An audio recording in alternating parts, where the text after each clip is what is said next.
Did you know that before the days of refrigerators, people relied on large blocks of ice to keep their food cold? Or that homes used to have special doors just for milk deliveries? These aren't just random facts, they're glimpses into the everyday life of our grandparents and great-grandparents. In this video, we're counting down 10 home features that were once commonplace but have since disappeared from modern houses. You might be surprised at how ingenious some of these old-school solutions were. Have you ever entered your grandparents' home and pondered the strange small door in the kitchen? Or the amusing window that's over the bedroom door? It appears that they weren't merely oddball design decisions. They were necessary components of homes in the past. Today we're revealing 10 aspects of homes that were popular at one point, but have since become less noticeable. Prepare to experience the house of your grandparents in a completely different way. Number 1. Ice boxes. Imagine having a finely constructed wooden cabinet that stands tall and proud in your kitchen. However, this was no ordinary cabinet. It contained a large block of ice, a covert weapon against food spoiling. Food was kept fresh by the slow melting of this ice, which was stored in a compartment at the top and allowed cool air to descend to the lower levels. A game changer in the early 1900s was the icebox. Perishables might now be kept for days rather than just hours thanks to it.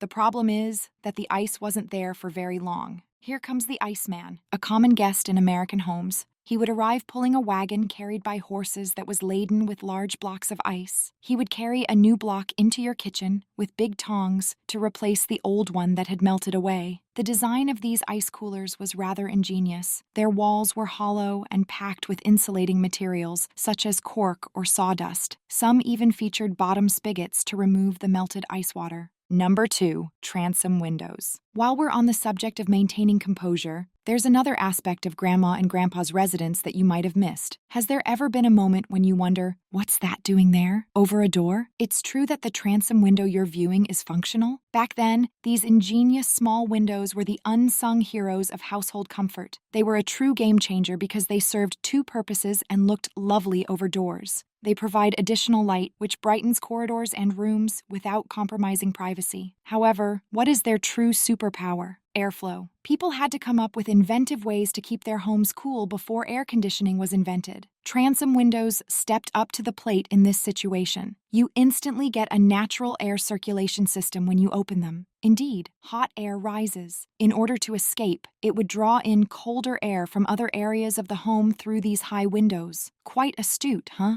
Number 3. Murphy beds. These beds, which bear William Murphy's name, revolutionized life in compact spaces. Imagine that your bedroom doubles as a comfortable living room or a useful home office throughout the day. But at dusk, all you have to do is remove a concealed panel from the wall, and presto, there it is, a full-sized bed, all set for a restful night's sleep. In the 1940s, when urban living areas shrank and people needed to maximize every square inch, Murphy beds gained popularity. They were particularly well-liked in large cities where rents remained unchanged despite the shrinking size of units. What a neat way to save space. Not only were these beds useful, but their creative design also made them seem good. When the bed was folded down, several models had built-in desks or shelving that remained level. Number 4. Parlor. Imagine a room so elegant and immaculate that, when not in use, it was frequently kept behind closed doors. The parlor served as the home's centerpiece, a location where families could flaunt their exquisite taste and best belongings. It was a stage, a meeting place of elegance and social standing, not just any old chamber. A luxurious parlor in the 18th and 19th centuries was comparable to a modern-day sports vehicle parked in your driveway. "Look at me! I've made it!" it exclaimed. The family's finest furnishings, including luxurious couches, plush chairs, and even a large piano, were arranged in these rooms. Fine art or family portraits, skillfully arranged to create the desired effect, may grace the walls. But it wasn't all for show in the parlor. It served as the setting for every significant event in life. Events such as marriages, memorial services, and family get-togethers took place in that room. Number 5. Servants' quarters. These weren't merely extra rooms. Rather, they were thoughtfully planned living and work areas for the housekeepers who maintained these spacious residences.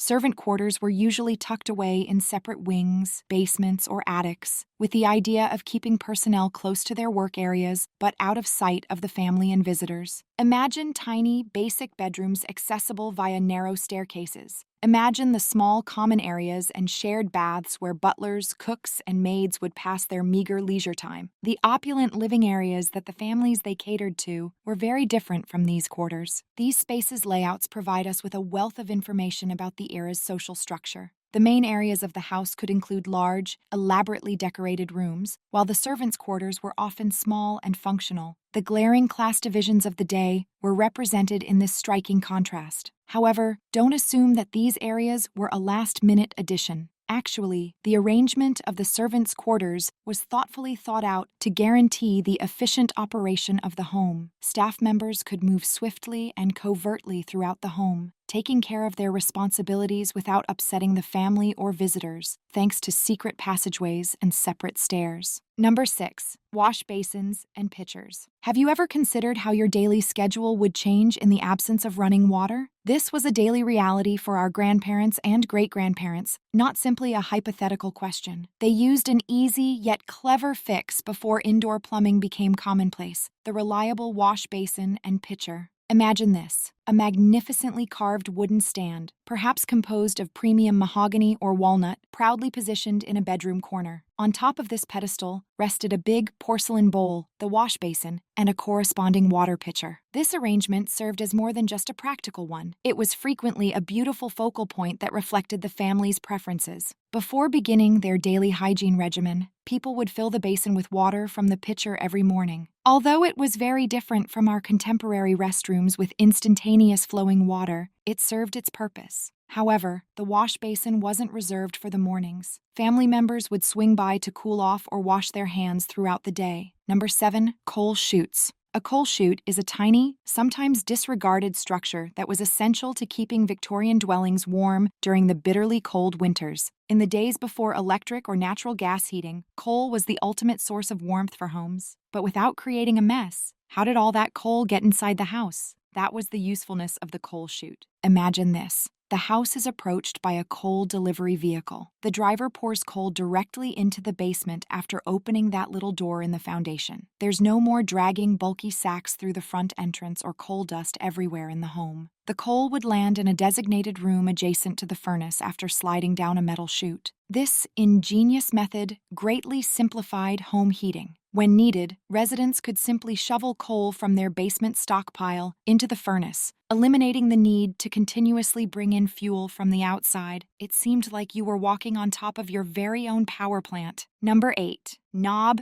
and tube wiring. Have you ever wondered how dwellings came to be equipped with electricity? Now that we've looked at how coal chutes helped our ancestors stay warm, let's turn on the lights and discover another intriguing feature of antique homes: knob and tube wiring. Between the 1880s and the 1930s, when electricity was still relatively new, homes all over America were illuminated by this state-of-the-art system. The first standardized technique for bringing electricity indoors was knob and tube wiring, which was an impressive sight. Imagine this: solitary copper wires that are insulated and run through your walls and ceilings, secured in place by porcelain tubes and knobs. The tubes shielded the wires as they traveled through wooden beams, and the knobs held the wires in place. Although it may seem straightforward, this technology changed the game by introducing the wonders of electric light into houses for the first time. The affordability of knob and tube wiring was one of its most awesome features. It was a less expensive option for families to transition to electricity while using less copper than more current wiring techniques. Number 9. Milk door. We've looked at how our grandparents installed indoor electrical and heat sources, but what about the everyday necessities? Imagine waking up to the sight of fresh milk, seemingly miraculously there. But for a lot of our grandparents, this was a reality on a daily basis because of a really ingenious little detail known as the milk door. The walls of houses and apartments were constructed with these tiny, insulated doors installed within. Their objective was straightforward but clever.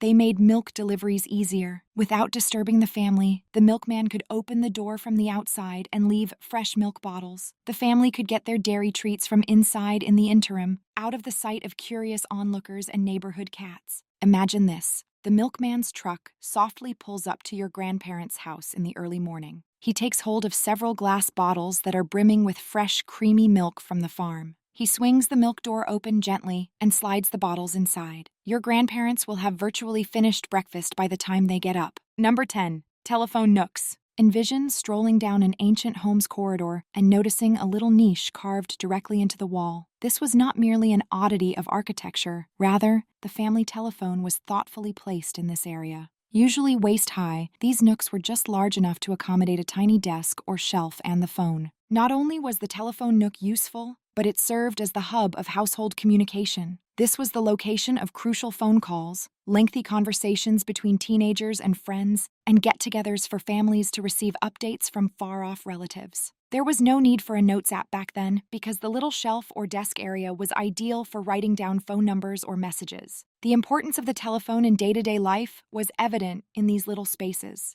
Recall that this occurred long before texting and smartphones. Taking a phone call was usually an occasion that required you to take a seat and focus entirely. Although the Nook offered some seclusion for discussions, it was typically in a prominent spot, making phone calls audible to all. What a trip through time we've experienced. Wow! We've observed how our grandparents' homes were full of creative solutions to common problems, from ice boxes to coal chutes. These characteristics reveal a great deal about historical lifestyles, occupations, and leisure activities. They were not just useful. Examine more closely the next time you're in an older home. Perhaps you'll notice a milk door or a transom window that you had never noticed before. Consider how these previous inventions have influenced our present conveniences, even if your house is more recent. Over the years, there have been significant changes to our living areas, restrooms, and kitchens. However, one thing never changes. Our houses are made up of more than simply walls and spaces. They serve as time capsules of our dynamic way of life, capturing our identities and manner of living across the years.